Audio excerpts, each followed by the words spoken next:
ETV live ఆధ్యాత్మిక channel ప్రేక్షకులందరికీ స్వాగతం. ఈరోజు మనం చర్చించుకునేటువంటి అంశము చాలా విలువైనది, ఉపయోగకరమైనటువంటి టాపిక్ అండి. జన్మ మరణ చక్రము, సుఖ దుఃఖాలు, ఓటమి గెలుపు, స్తుతి నింద, మానం అపమానము. జన్మ మరణం, స్తుతి నింద, మానం అపమానం, ఇవన్నీ కూడా అందరికీ వస్తూనే ఉంటాయి నాన్ స్టాప్గా.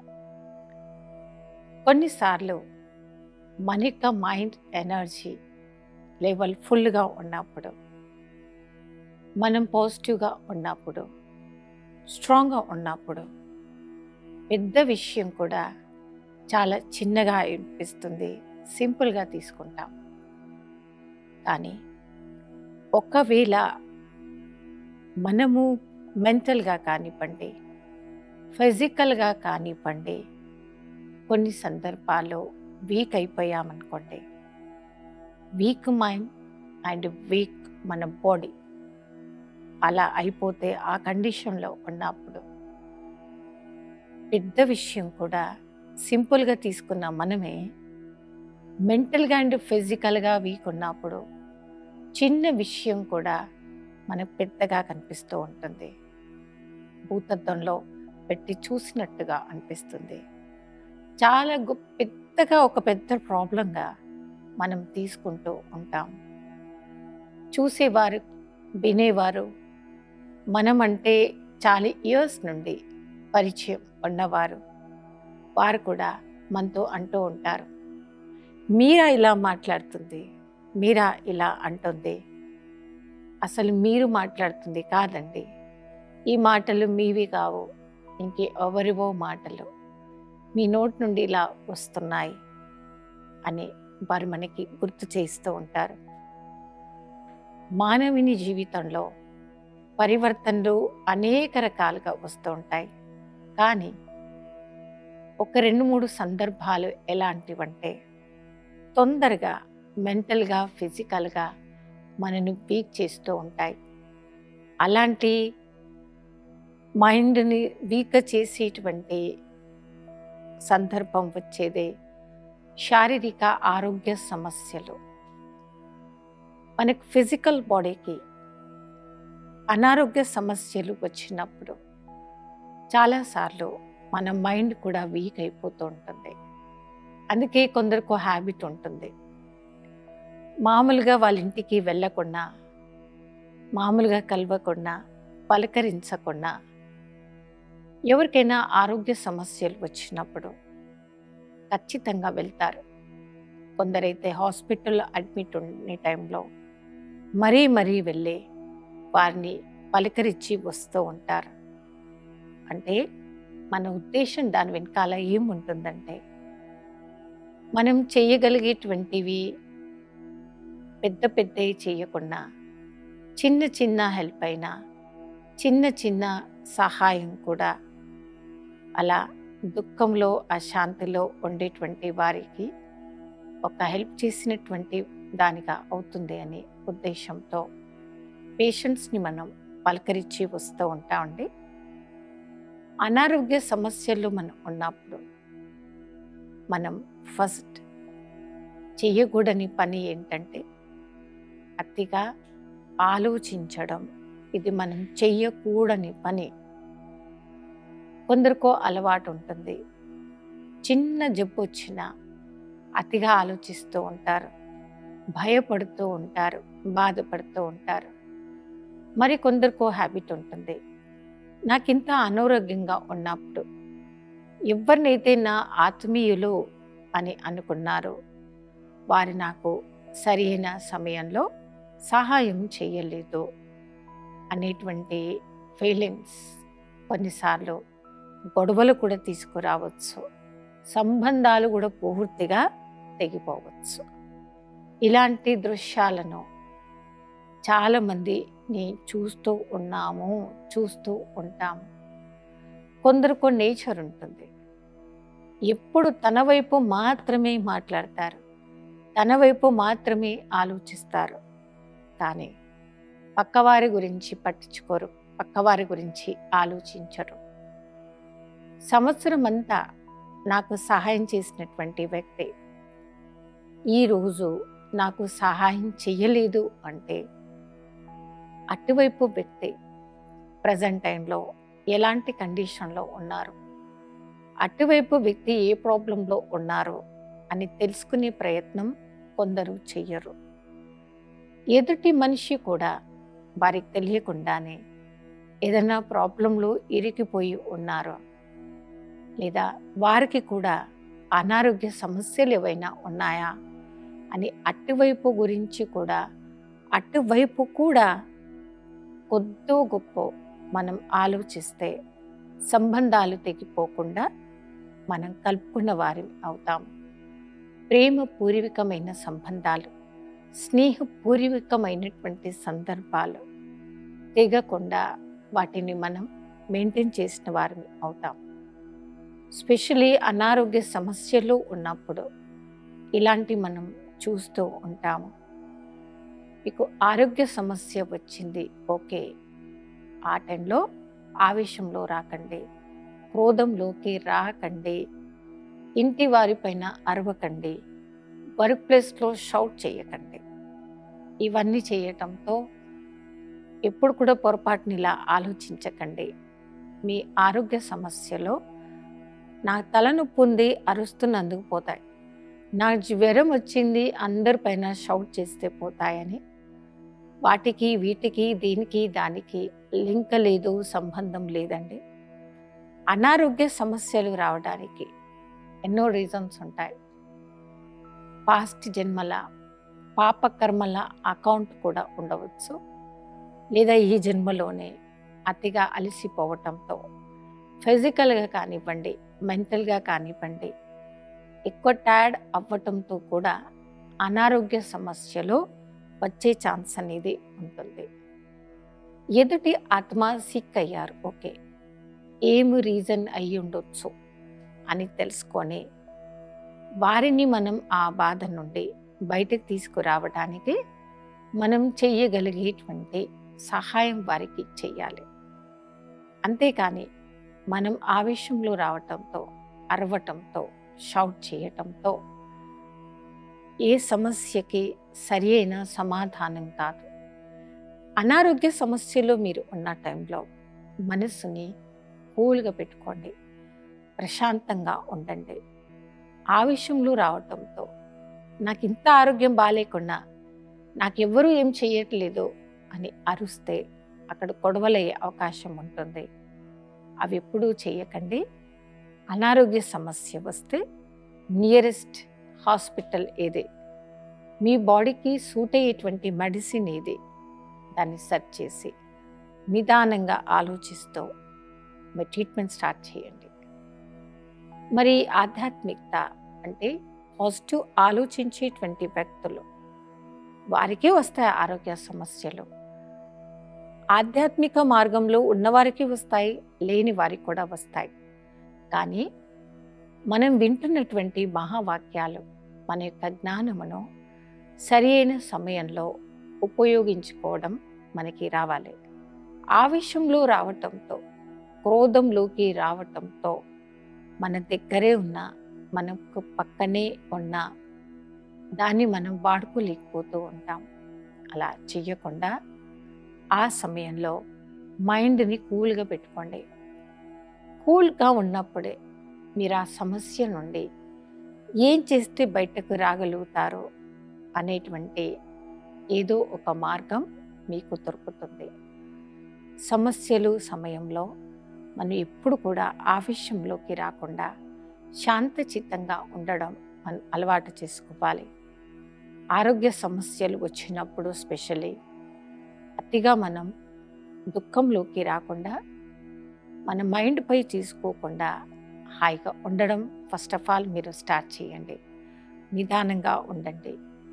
ఎంత పెద్ద గ్రేట్ డాక్టర్స్ అయినా మనకు అడ్వైస్ ఇస్తూ ఉంటారు, మీరు రెస్ట్ తీసుకోండి, గుడ్ డైట్ తీసుకొని, రెస్ట్ తీసుకొని, ప్రాపర్ మెడిసిన్ మీరు తీసుకుంటేనే ఎలాంటి అనారోగ్య సమస్యల నుంచైనా మీరు ఈజీగా బయటకు రావచ్చు అని.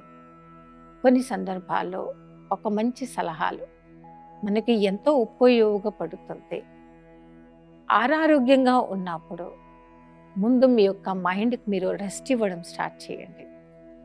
నాకు జ్వరం వచ్చింది అనేటువంటి అతిగా జపం చేయకండి. ఒకసారి ఒక వ్యక్తి ఆఫీస్కి వెళ్ళాడు. ఆఫీస్కి వెళ్ళినప్పుడే తలనొప్పితో వెళ్ళాడు. ఆఫీస్లో ఎంటర్ అవ్వగానే ఆయన కలిసిన ప్రతి ఒక్కరికి మాట చెప్పాడు. ఏమని? నాకు హెల్త్ బాగాలేదు, నాకు తలనొప్పి. ఈవినింగ్ అయ్యేసరికి టోటల్ ఆఫీస్లో ఉన్న స్టాఫ్కి మొత్తం తలనొప్పి వచ్చేసింది. అంటే తన తలనొప్పిని ఇతరులకి పనిచేశాడు. ఇది రాంగ్ లైఫ్ స్టైల్ అండి. మీకు అనారోగ్య సమస్యలు వచ్చాయి. అలాంటి టైంలో ఆ సమస్య నుండి ఈజీ వేలో నిదానంగా ఉంటూ సమస్యను పెంచుకోకుండా దాన్ని తగ్గించుకునే ప్రయత్నం మాత్రమే చెయ్యండి. ప్రాబ్లంని పెద్దగా చేసుకోవడమా, ప్రాబ్లంని చిన్నగా చేయడమా, ఈజీగా తీసుకోవడమా, హార్డ్గా తీసుకోవడమా, ఇవన్నీ పక్కవారి చేతిలో ఉండవు, మన చేతిలోనే ఉంటాయి. అనారోగ్య సమస్య వచ్చినప్పుడు మాత్రం అతిగా దానికోసం ఎక్కువగా ఆలోచించకండి. మనసుని సంతోషంగా పెట్టుకొని కూల్ మైండ్తో ఉండండి. బెస్ట్ మెడిసిన్ ఏదో మీరు సెర్చ్ చేస్తూ మెడిసిన్ తీసుకోవడం స్టార్ట్ చేయండి. ఒక్క విషయం మనం ఎప్పుడూ గుర్తుపెట్టుకోవాలి. నా యొక్క ఆత్మ తెలుసో తెలియకో పాస్ట్ జన్మలో తను తయారు చేసుకున్నటువంటి కర్మల యొక్క ఫలాన్ని, బ్యాడ్ అకౌంట్ని నేనే క్లియర్ చేసుకుంటున్నాను. నా యొక్క కార్మిక్ అకౌంట్ అనేది క్లియర్ అవుతుంది అనేటువంటి ఒక చిన్న పాజిటివ్ థాట్ మనకు చాలా ఉపయోగపడుతుంది. ఓకే, అలా మీరు థింక్ చేయడం స్టార్ట్ చేయండి. అప్పుడు అనారోగ్య సమస్య చిన్నగా కనిపిస్తుంది, అది పెద్దగా కనిపించదు. మీరు అలా కూల్గా ఉండడం స్టార్ట్ చేయాలి. గుడ్ డాక్టర్ని మీరు అడ్వైస్ తీసుకోండి, రెస్ట్ తీసుకోండి. అనారోగ్య సమస్యల సమయంలో మెంటల్గా రెస్ట్ అండ్ ఫిజికల్గా రెస్ట్ అన్ని రకాలుగా ఉపయోగపడుతుందన్నమాట. అలా ఉండటంతో పాటు మనం చేయాల్సినటువంటి ఏకైక గొప్ప సాధన మెడిటేషన్ అండి. పరమాత్ముడి యొక్క స్మృతిలో ఉండండి. అందుకే భగవంతునికి ఎన్నో రకాల పేర్లు ఉన్నాయి. స్పెషలీ మన భారతీయులు అనేక రకాల పేర్లతో పరమాత్ముని పిలుస్తున్నారు, వేడుకుంటున్నారు, నామ ఉచ్చారణ కూడా చేస్తూ ఉన్నారు. అలా అనేక రకాల పేర్లలో భగవంతుని వైద్యనాథుడని కూడా పిలుస్తూ ఉంటారు. అలా భగవంతుని మీరు కలుస్తూ పరమాత్మకి మీ సమస్య ఏంటో వారికి వివరించడం ఇది చాలా గుడ్ హ్యాబిట్. అలాంటి దుఃఖప్రదమైనటువంటి సమస్యని మనం ఎదుర్కొనే సమయంలో మనసుని ప్రశాంతంగా పెట్టుకోవడం చాలా అవసరము. అప్పుడు మీరు తేలికైన పద్ధతిలో మీరు బయటకి రావచ్చు.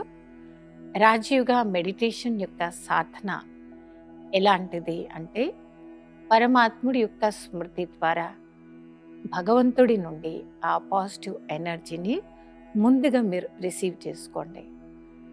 కనుబొమ్మల మధ్య మెరుస్తున్నటువంటి నేను ఆత్మ అతి ప్రకాశవంతమైనటువంటి ఒక శక్తిని, సర్వశక్తివంతుడు, సర్వమాన్యుడు, సర్వోజ్ఞుడైనటువంటి పరమాత్మ ప్రతి ఒక్క ఆత్మను అనేక రకాల దుఃఖాల నుండి, బాధ నుండి బయటకు తీసుకురాగలుగుతాడు అనేటువంటి కంప్లీట్ ఫెయిత్తో భగవంతుడి ముందు మనసుని లగ్నం చేస్తూ పరమాత్మని మీ నిజ జీవితంలోకి ఆహ్వానించండి.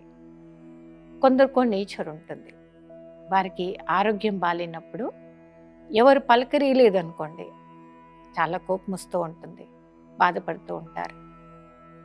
ఆ టైంలో కొందరు మనుషుల యొక్క మైండ్ స్ట్రక్చర్ వీక్ అయిపోవటంతో కూడా అలా వారు మాట్లాడుతూ ఉంటారు. అలాంటి టైంలో అందరికీ అన్ని రకాలుగా ఉపయోగపడేది, అందరం చెయ్యాల్సిన సాధన, ఆ టైంలో భగవంతుణ్ణి మీ యొక్క సమక్షంలోకి ఆహ్వానించండి.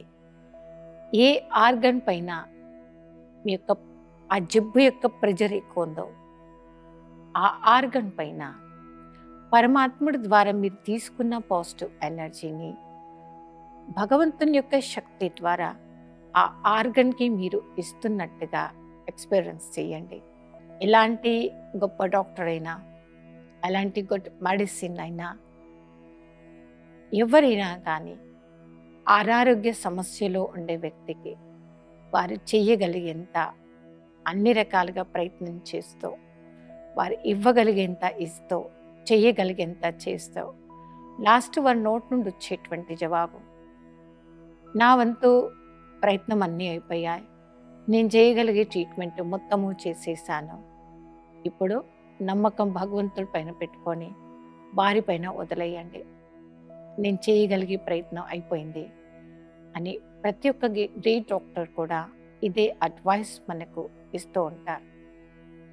ఆ టైంలో అన్ని రకాలుగా అన్ని వేళలో సర్వశక్తివంతుడైన ఈశ్వరుడు మాత్రమే అనారోగ్య సమస్యలు ఉన్న టైంలో మనను కాపాడుతున్నారు, కాపాడతారు కూడా. ఆ భగవంతుని యొక్క శక్తిని తీసుకొని ఏ ఆర్గన్ పైన ప్రెజర్ పడిందో, బాధ నొప్పి కలిగిందో, దాన్ని ఆ యొక్క పవర్ని ఆర్గన్కి మనం ఇవ్వటంతో కూడా తొందరగా ఆ నొప్పి బాధ నుండి బయటకు రావచ్చు. అన్ని వేళల్లో మనని కాపాడుతుంది పరమాత్ముడే కాబట్టి మైండ్ని కూల్గా పెట్టుకోండి. అనారోగ్య సమస్యలు మనం ఫేస్ చేస్తున్న సమయాన్ని మన యొక్క మైండ్ని ఎంత కూల్గా పెట్టుకుంటామో అంత రిలాక్స్గా మనం ఉంటాం. ఫిజికల్గా మరియు మెంటల్గా రెస్ట్ అనేది చాలా వరకు అందరికీ అవసరమైంది. ఆ విధమైనటువంటి యోగ సాధన ఏ వ్యక్తి అయితే చేస్తారో ఆ వ్యక్తి శరీరానికి వస్తున్నటువంటి అనారోగ్య సమస్యల సమయంలో కూడా వారు బలంగా ఉంటారు. ఆ యొక్క పవర్ అనేది వారికి ఉపయోగపడుతుంది, శక్తివంతులుగా మారుస్తూ ఉంది. కాబట్టి పొరపాటున కూడా మనం చెయ్యకూడని పని ఏంటంటే అనారోగ్య సమస్యల సమయంలో అతిగా ఆవేశపడుతూ, క్రోధంలోకి వస్తూ, పక్కవారి పైన మనం షౌట్ చేస్తూ, గొడవలు పెట్టుకుంటూ సమస్యను పెంచుకోకూడదండి. ప్రశాంతమైన మనసుతో మీరు ఉంటూ ముందు మనసుకి శరీరానికి సంపూర్ణ విశ్రాంతిని కలిగించండి. తర్వాత మీరు మెడిటేషన్ కూడా చేయవచ్చు. మామూలుగా మెడిటేషన్లో మేము ఇలాంటి టిప్స్ కూడా ప్రతి ఒక్క స్టూడెంట్కి నేర్పిస్తాం, టీచ్ చేస్తాం.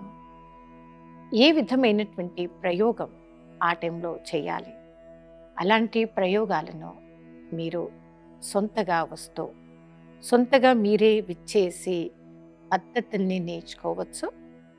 సమయ అనుసారంగా ఆ యొక్క ప్రయోగాన్ని మీరు వాడుకోండి. మెంటల్గా కూల్ ఉంటూ ఈశ్వరుడి యొక్క స్మృతిలో మీరు ఉండండి. ఒక వెల్ పవర్ అనేది మనకు తప్పకుండా అవసరమండి. చాలా సంవత్సరాల క్రితం జరిగినటువంటి ఒక రియల్ ఇన్సిడెంట్స్ అన్నమాట. ఒక సిటీలో మాది ఆశ్రమం యొక్క కన్స్ట్రక్షన్ అవుతోంది. మా ఆశ్రమం యొక్క కన్స్ట్రక్షన్ అయ్యేటువంటి టైంలో ఒక లేడీ ఉన్నట్టుండి మాకు ఫోన్ చేసింది. ఫోన్ చేసి ఏమందంటే, మీరు కన్స్ట్రక్షన్ ఇప్పుడే చేయకండి, ఆశ్రమాన్ని కొంచెం గ్యాప్ తీసుకొని టైం తీసుకొని మీరు కన్స్ట్రక్షన్ని మొదలు పెట్టండి అని. ఆ టైంలో మాకు ఎవ్వరికి అది అర్థం కాలేదు, ఆవిడకి ఎందుకు అలా చెప్పాల్సి వచ్చింది అని. తర్వాత తనతో పర్సనల్గా వెళ్ళి కలిస్తే తనకి చెప్పిన విషయం ఏంటంటే, ఆ లేడీకి క్యాన్సర్ వచ్చింది, చాలా 4th స్టేజ్లో క్యాన్సర్. తను చాలా అవస్థ పడుతుందన్నమాట ఆ వ్యక్తి. ఆవిడ పేరు మీద బోర్డ్ అంతా ప్రాపర్టీస్ ఉన్నాయి. ఆ ప్రాపర్టీస్ అంతా తన చేతుల్లో పడాలంటే ఆఫ్టర్ డెత్తే తనకు ఆ ప్రాపర్టీస్ చేతిలో వస్తాయనే విషయం ఆవిడకి తెలిసింది. తనకి ఒకటే ఆలోచన ఉండేది, నా భర్త నాకు కష్టపడి ఏదైతే ఆస్తి అంతస్తులు ఇచ్చాడో వారి ద్వారా నేను పొందింది ఈ యొక్క ఆస్తి అంతస్తులో తప్పుడు మనుషుల చేతిలో పోవద్దు. ఎందుకంటే నా భర్త మరణించిన తర్వాత నా సొంత మనుషులే నా వారు అని అనిపించిన వారు ఎన్ని రకాలుగా నన్ను బాధ పెట్టగలుగుతారు, అన్ని రకాలుగా బాధ పెట్టి నాకు ఇంకా మెంటల్ టార్చర్ మాత్రమే పెట్టారు. ఏ మనుషులైతే నాకు ఇంతటి పెయిన్ ఇచ్చారో, మెంటల్ టెన్షన్ పెట్టారో వారికి మాత్రం నా ఆస్తు అంతస్తులు చేరకుండా పుణ్యకార్యంలో మాత్రమే అది ఉపయోగపడాలి అనేటువంటి ఆలోచన తను జబ్బుగా పడున్న టైంలో, అంత సిక్ అయి 4th స్టేజ్ క్యాన్సర్లో ఉన్నప్పుడు తనకి ఈ టైప్ ఆలోచనలు వచ్చి మాకు మెసేజ్ ఫార్వర్డ్ చేశారు, మీరు కన్స్ట్రక్షన్ చేయకుండా ఆపేయండి ఇప్పుడే అని. అయితే తను అనుకున్న విధంగానే తన డబ్బుతోనే తన ఆస్తి అంతస్తులతోనే తయారు చేస్తున్నటువంటి ఆ యొక్క బిల్డింగ్ కన్స్ట్రక్షన్ టోటల్గా నిర్విఘ్నంగా అయిపోయింది. బిల్డింగ్ కన్స్ట్రక్షన్ అయిన తర్వాత అంత అవస్థ పడుతూ కూడా ఆవిడ రావడం జరిగింది. తన కళ్ళారా ఆ యొక్క ఇనాగ్రేషన్ కూడా చూసి సంతోషపడి కొన్నాళ్ళు బ్రతికాకే వారి శరీరం వదిలేసి భగవంతుని ఒళ్ళోకి చేరుకుంది. దీన్ని అంటారు విల్ పవర్. అది చాలా గొప్పనైంది. విల్ పవర్ని ఎప్పుడు కూడా పొరపాటున తక్కువ అంచనా వేయకండి. మనలో ఉండేటువంటి విల్ పవర్ మనలో స్పిరిచువల్ వేలో మనలో స్ట్రాంగ్గా మారుస్తుంది. విల్ పవర్ ఉండేటువంటి వ్యక్తులు అనారోగ్య సమస్యల్లో కూడా మెంటల్గా వారు వీక్ అవ్వకుండా స్ట్రాంగ్గా ఉంటారు. మీరు ఎంత ఎక్కువ యాటిట్యూడ్ని పాజిటివ్గా మార్చుకుంటారో, యాటిట్యూడ్ పాజిటివ్గా మార్చుకొని ఫేస్ చేస్తున్నటువంటి ప్రాబ్లమ్ని సీరియస్గా తీసుకోకుండా, మనసుపై తీసుకోకుండా దాన్ని పాజిటివ్గా తీసుకోవడం నేర్చుకోండి. దీని వెనకాల కూడా నాకేదో మేలు జరుగుతుంది, సర్వరక్షకుడు సర్వేశ్వరుడు పరమాత్మ నా వెంట ఉంటారు కూడా అనేటువంటి ఒక పాజిటివ్ సంకల్పంలో ఉంటూ భగవంతుని తోడు మీ యొక్క దగ్గరి సంబంధుల యొక్క సహాయం తీసుకొని మీరు మెడిటేషన్ చేస్తే తప్పకుండా మీరు ఫేస్ చేస్తున్నటువంటి ఆరోగ్య సమస్యల నుంచి తేలికగా మీరు బయటకి రావచ్చు.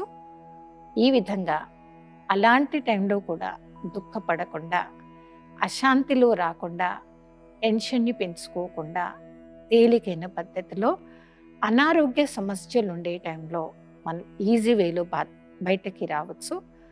ఈ రకంగా మెడిటేషన్ చేయటంతో, స్పిరిచువల్ క్లాసెస్ వినటంతో అలాంటి సమయంలో కూడా ఆ సమస్య నుండి మీరు బయటకి రావచ్చు. అనారోగ్య సమయంలో ఆధ్యాత్మికత ఏ విధంగా ఉపయోగపడుతుంది అనే అంశం గురించి ఈరోజు ఎపిసోడ్లో ఎన్నో విషయాలని చర్చించుకున్నాం. రాబోయే ఎపిసోడ్లో ఇలాంటి ఉపయోగకరమైనటువంటి టాపిక్ చర్చించుకుందాం. అప్పటి వరకు ఓం శాంతి.